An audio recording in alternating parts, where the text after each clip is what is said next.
What's up, everybody? Friday night, getting ready for this Central Valley Beaver Falls game. I'm all flamed up in orange with the Thornton and the 7 on the back. Can a leopard change his spots? I don't know. It's still red and black for life, but for my boy, I'll do just about anything. So we're gonna see what it do tonight. Chase looked ready when he left. I got the other two Thornton boys right here. I'm playing legendary football. He's playing legendary football. Are you a legendary football player? Yeah. Okay. It's NFL though. That Thornton boy right there. You ready for the game tonight? Ready for you? There's Mama Bear.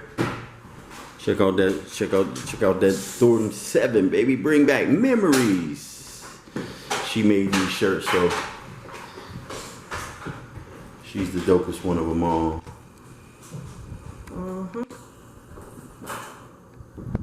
We getting game ready.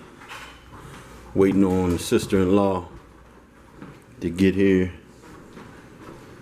And so it's gonna be a big game tonight. Central Valley got a few weapons, but Jacob, you got your money? Beaver Falls got more than a few weapons, so it should be a situation where they come to play. You're gonna see some real live action.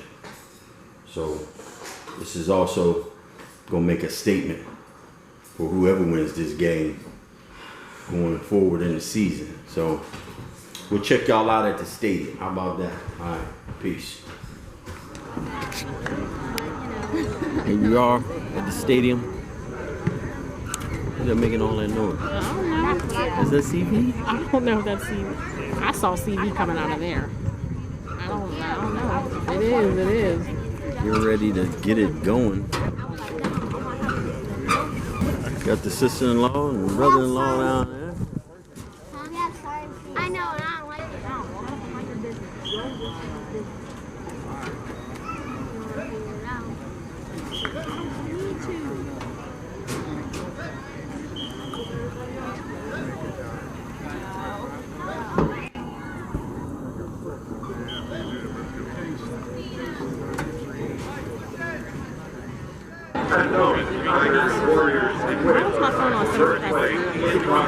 That's why I told you to cut it off.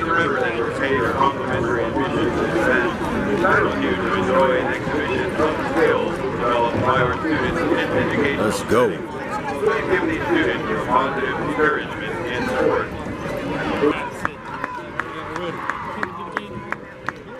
Tiger!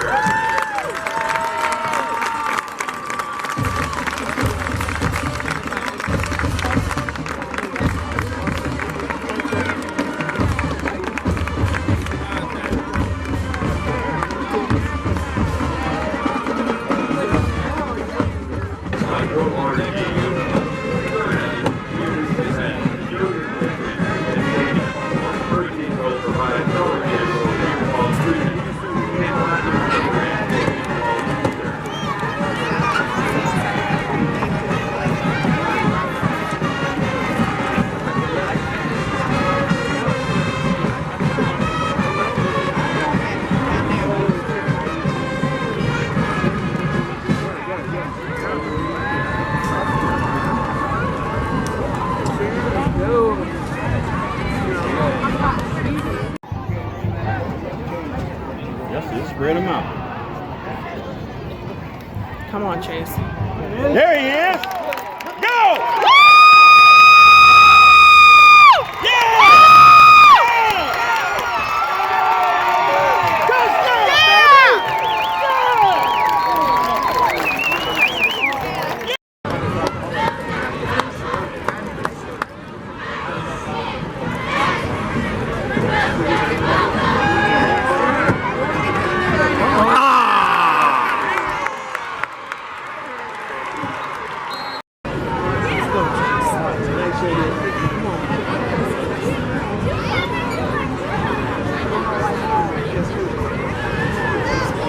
Run, run.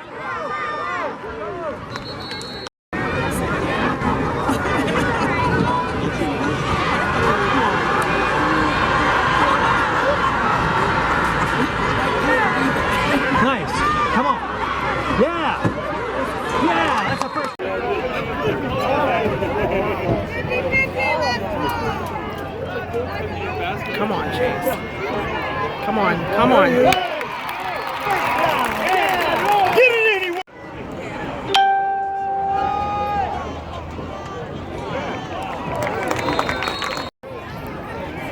Let's go, baby. You're bringing them Tykes in. That's not bad. You're like 25 pounds. Go! Woo! Yeah!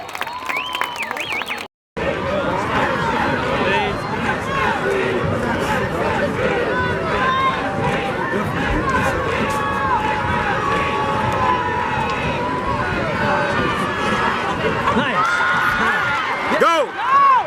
Go! Film, babe.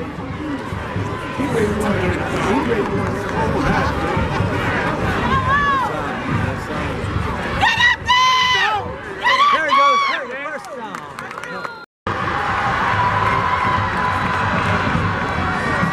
Get in there! Yeah! Yeah!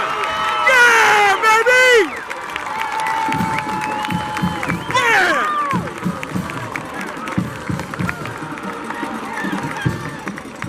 All right, so what's up, everybody? Oh, you doing the most. Unfortunately, the last clip y'all saw, the touchdown that Chase threw last night, was his last play of the game. He got ejected right after that play.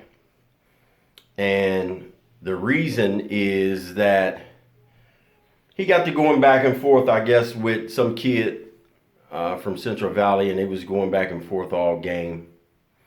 And he said something, Chase said something, and then after that touchdown, I guess they were going at it again, and Chase said something back to him, and they ended up, I guess, hearing what Chase said, and without warning, without anything, he was ejected. So, being that it was the second half of the game, he will not be able to play the next week against Quaker Valley. And I mean, we're not happy about it. He's not happy about it. I mean, you could say it was a bunch of BS. I mean, but at the same time, it's a game, and these kids have to learn that at a young age. Here I am with Mama Thornton and baby boy RJ. That's our nephew. And so we have to learn, or he has to learn, that especially as a quarterback, you got to keep your emotions in check, man. You can't let your emotions get the best of you. You can't let what people say get you out of your game and get you to say something back. I don't know if he said it or not. He says that he didn't say what they said he said, okay? But nonetheless, Central Valley ended up winning the game, okay? And to be quite honest, Beaver Falls beat Central Valley twice in that game. They beat them twice, and they still lost the war, okay? They had almost 300-something yards in penalties, and Beaver Falls was definitely the most dominant team. But it also goes to show that you got to finish the game, and you can't. It's not based upon who's the most dominant. It's based upon who capitalizes on the mistakes of the others. One of the things that we try to do, that we want to do, it's called the Thornton Boys Diary of a Football Family. So we're not just going to show you guys the good. We're going to show you the good, the bad, and everything in between. We're really allowing you guys to follow us during our journey. So, unfortunate situation, like I said, and he's going to get better and learn from it. It's a big lesson for him, and it's best that he learns this lesson now than later on in his career. So if you can take a positive out of it, is that I've been there. I mean, there's a lot of football players that's been there. A lot goes on between those white lines that you don't hear in the stands. And I know for a fact that Central Valley was talking just as much smack as the kids from Beaver Falls. Okay? It's just when you're at quarterback and you have a last name and people know you, you can't say and do everything that everybody else can say and do. And so that's the situation. Like I said, we're going to move on from it. But we want it to be as transparent as possible with you guys and let you know exactly what took place and how it took place, and possibly help somebody else out there, because I'm sure there's a lot of other kids out there that are going to go through that situation or that have been through that situation, and a lot of different parents out there that may have kids that are going through or been through that type of situation. So, you want to say something, Mama? It was just a terrible game. I can't even tell you how many penalties there were. But overall, BF did win that game. Yeah. And Chase, I mean, nobody knows exactly what was said on the field, but whatever it was something that CV said for Chase to respond to. And his only mistake was that he did respond. But other than that, I mean, we moved on from it. He moved on from it. And that's pretty much it. And I mean, it's football, and you're going to have emotions, and especially as a 17, 16, 17, 18-year-old kid, you're going to have emotions, man. It's an emotional game, especially when, you're losing and then you go ahead and throw the touchdown to bring them back and tie the game up. I mean, it's emotional, and at a young age, you can't always handle those emotions in the same way, in the right way. But like I said, it's a learning experience. I'm not the type to blame the referees or anything like that, but it was just a bad game, man. Penalties, unnecessary penalties left and right. Stuff that shouldn't have even been called. Like, they was just... Yeah, it was... You could clearly tell that the refs were just, if not making it easy for CV to win, that's how I took it. Because had that not happened, BF had that game. Period, point blank. Yeah, they were coming back. Yes, they did. They were coming back. Tell them. But they had it. Nonetheless, being from Aliquippa, man, we understand you got to take the refs out of the game. So you got to jump out on teams, and that's the mentality we had. You got to jump out on teams early and play mistake-free football throughout the game, man, and wear a team out. But Beaver Falls, they, like I said, they won the battle. They dominated Central Valley pretty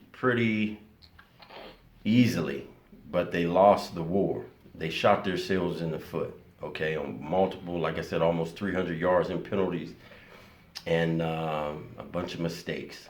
CV it was real easy for CV. They only threw couple passes and ran a few runs, man, and they had to win. So, but nonetheless, man, we're not gonna cry over spilled milk. We continue to grind. We continue to get it how we live, and we're gonna bounce back from this too. But we just wanted to be transparent with you guys, man, and let you know exactly what took place and how it took place, and help somebody else in that type of situation if we can. Come on, he's not there.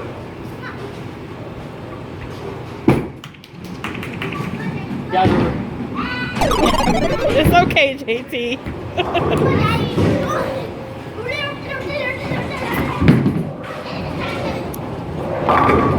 He think he hard.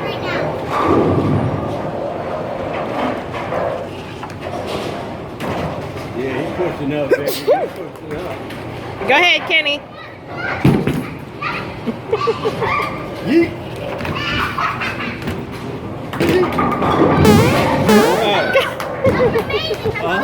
Okay, Stinky. Go ahead, man. It's your turn. Man, it's your turn. Again? Oh. Yeah, you go 2 times. Are you filming this? Yeah, go. Recording. Yeah. Yeet. Wow. I said it wrong.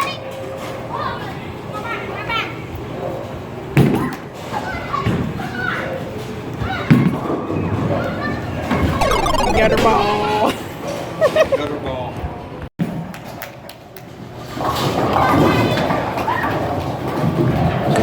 Go ahead, JT.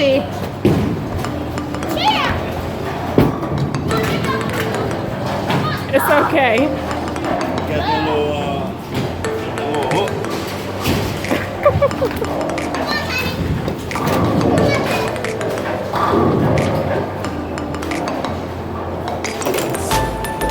Go ahead.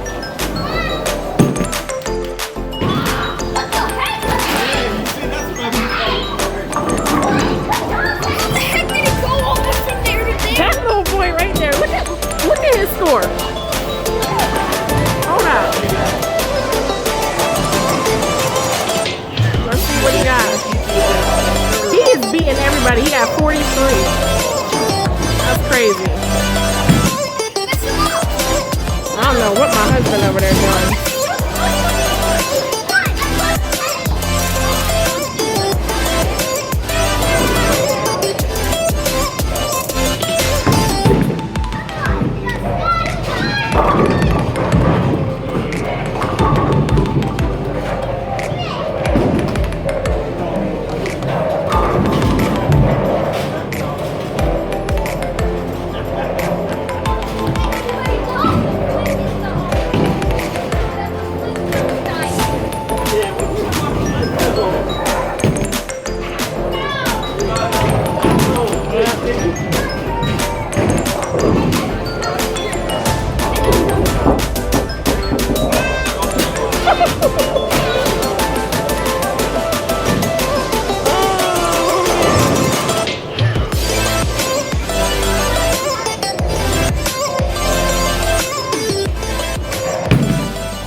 Okay, so you're not playing football right now?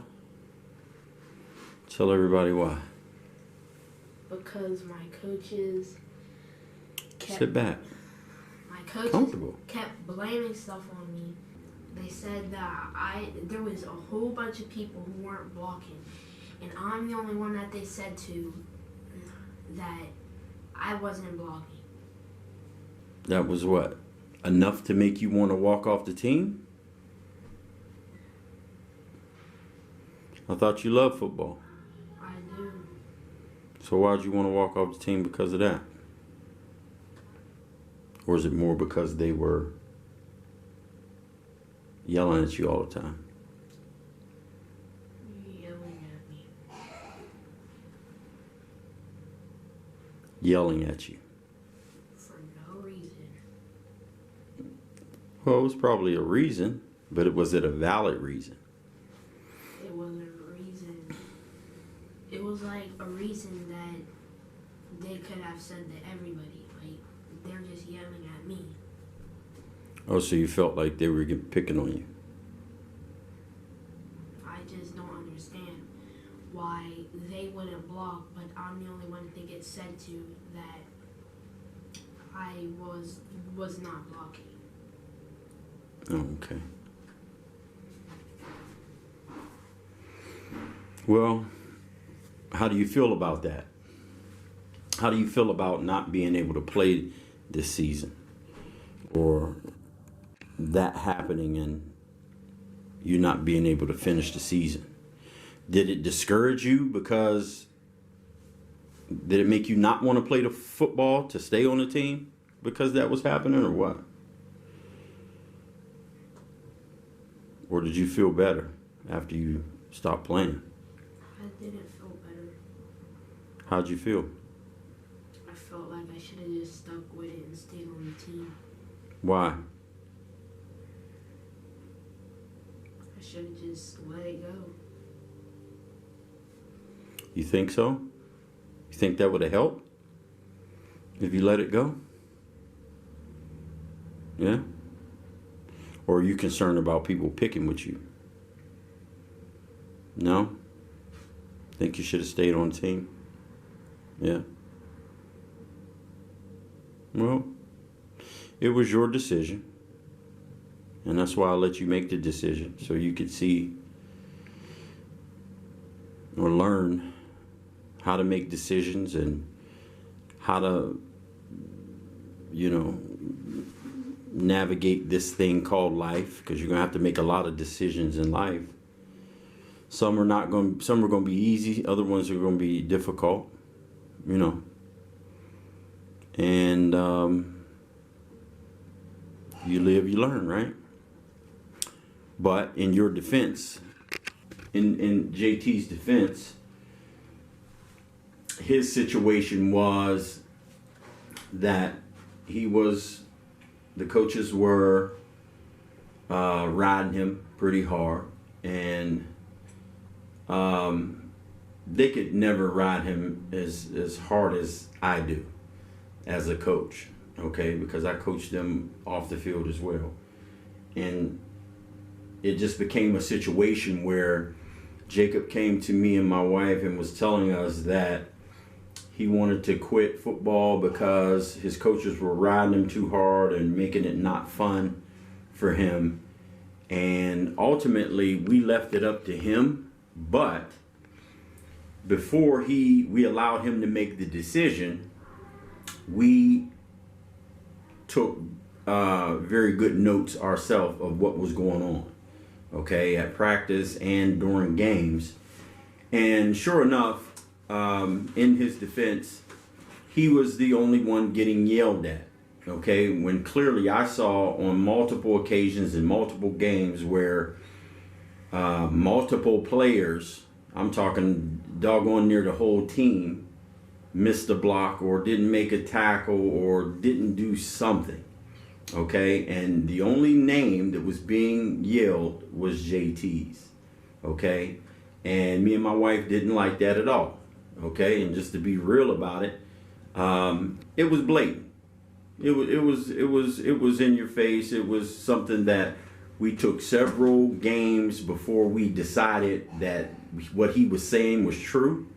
Okay, we sat back and watched several games, and sure enough, man, every game, okay, is JT, JT, JT. Okay, and the team wasn't doing that good, and I understand the coaches are frustrated because they weren't winning and the whole 9 yards, but you got to learn as coaches, okay, and we all have to learn as coaches, as did I, okay, you got to learn your players, and you got to learn what motivates them and what's going to shut them down, okay? And like I told several coaches, it is not my responsibility to keep him motivated to want to play football. It is not only my responsibility, it's a coach's responsibility. I give him to you guys so that you guys can motivate him and keep him motivated to play the game. I make sure that I try to give you guys a good product, an in-shape kid, a kid that's knowledgeable about the game, that's going to be coachable. And I've never heard JT talk back to any coaches. So that's what we did. We brought JT motivated to play. And unfortunately, he got turned off by some of his coaches. And I think it's an unfortunate situation, but like I said, you got to be, as a coach, youth football coach, I understand everybody doesn't know the game as well as they think they do, okay? And we see that all the time, but we understand you're volunteers as well, okay? But it has to be a situation, man, where you guys got to start learning before you get out there the psychology of sport, okay? Because it's very important, just as important as the physical aspect of it. Okay, the mental aspect of it, and you can't turn kids off just because you're having a rough season, just because y'all are not doing as well as you want to do. Okay, and I feel like that's what happened with Jacob. Okay, and I don't think it's his fault, because nobody loves the game more than this dude. Okay, trust me when I tell you, he's the ultimate competitor. He loves football from A to Z. Okay, and the fact that he's still out there, even though his team is out of the playoffs, he's still out there practicing every day, taking his cleats to Kenny's practice every day, just so me and him can work out, in the meantime, so he can stay in shape over the winter and get ready for next season. But is you guys' responsibility, you know, and you coaches can chime in if you want to. But it's you guys' responsibility to make sure these kids are motivated to play. You can't beat them up to the point where they don't want to play anymore. Okay, it's bad enough they're losing, but you have to keep them motivated. And I always say, if you're going to cut them, I don't mind you digging into any of my kids. Please do. Okay, if they deserve it. But if you dig into them, make sure you sew them back up. Make sure you re-motivate them and reassure them that, you know, they are a good player and you're just there to help them become a better player. Okay, and that's what's going to keep kids, not just my kids, any kids you guys or you football players, coaches, you know, come in contact with. It's going to keep them motivated. It's going to keep them their football self-esteem, even their self-esteem as a young man, very high, you know. And the unfortunate part about it is JT got picked on by a lot of his teammates because he stepped down. Okay, I don't like to call it quitting because we don't quit anything. Okay, we're Thorntons. That ain't in the books. Okay, and like I said before, my wife and I allowed him to step down from the team. We had to make sure that what he was saying was correct. Okay. And I talked to several coaches concerning this matter. Okay, and what Jacob was saying was correct. My wife and I saw it firsthand on several occasions. Then after we saw it, we allowed him to make his decision. Okay, it wasn't our decision, it was his decision. We're raising young men and young football players the same. Okay, but I mean, it was a little discouraging on my part because I had high hopes for him, you know, and this year, but it just didn't pan out that way. And sometimes that's the way it happens, man. So hopefully, you know, he can continue to grow and prosper as a football player. He's continuing to work out, hasn't lost his love for the game. So we're going to continue to go down that road with him. Anything else you want to say? Love you. Love you too. All right.